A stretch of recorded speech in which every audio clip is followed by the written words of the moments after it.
I belong to the generation that grew up with school shootings as the norm. I was in high school when Columbine happened. And since then, school shootings are sometimes not even newsworthy.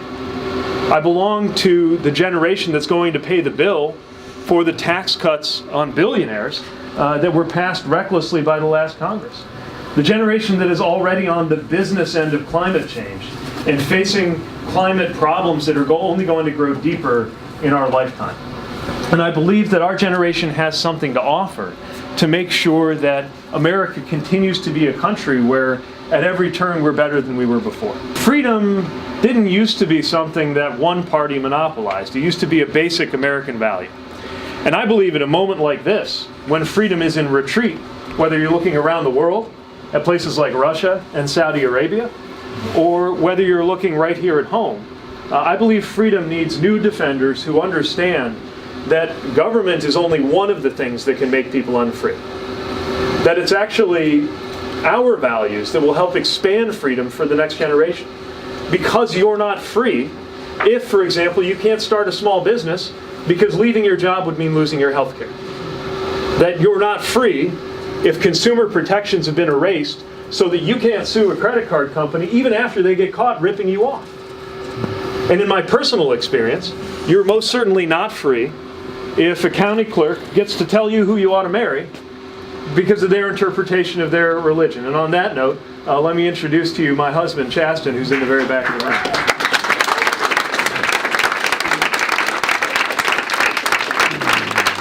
But as somebody who was sent to war on the orders of an American president, I take security very personally.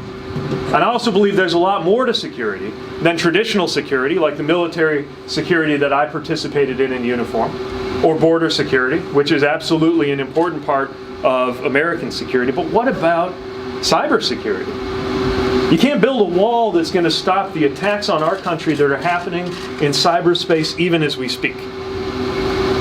And how about election security?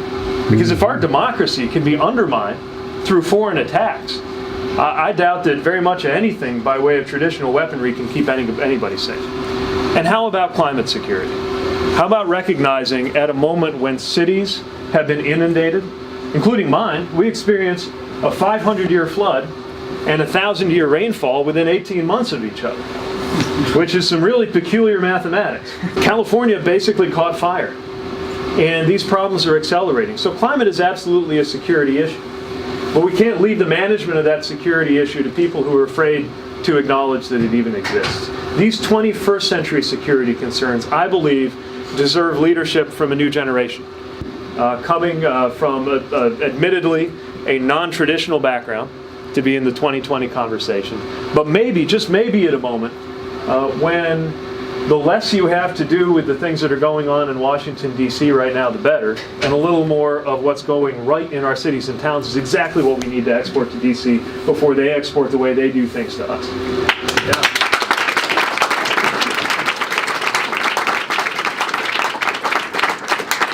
Frankly, if you had asked me 10 years ago, I would have believed that either you could be out or you could be in politics. Not both.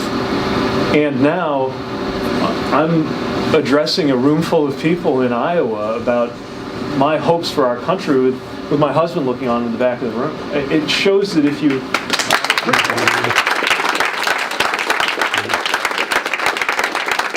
The arrival of the Green New Deal in the conversation is not a moment too soon, and I support the goals that were articulated in the resolution that was passed or that was introduced, spelling out the framework of the Green New Deal. Now, that said, we got to be candid that this is a set of goals more than it is a policy, right? There are a lot of things that need to be spelled out before this turns into something actionable. But this is the right direction to be going in. And again, to me, conceptually, the foundation of it is the acknowledgement that we are in a kind of emergency when it comes to climate.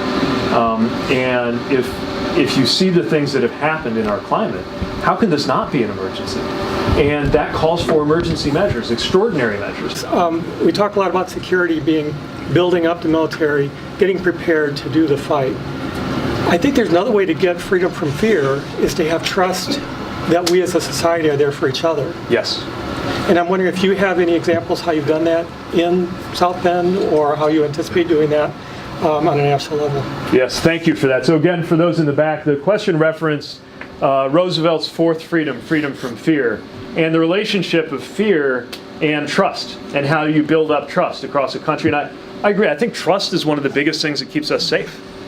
At the city level, I think about it a lot because, in fact, I should probably pause here, because if all you know about South Bend is that you see us 6 times a year when we got football games going on, you may not be aware that we're not a typical college town. We're not the kind of racially homogenous, tidy, wealthy community that you might picture.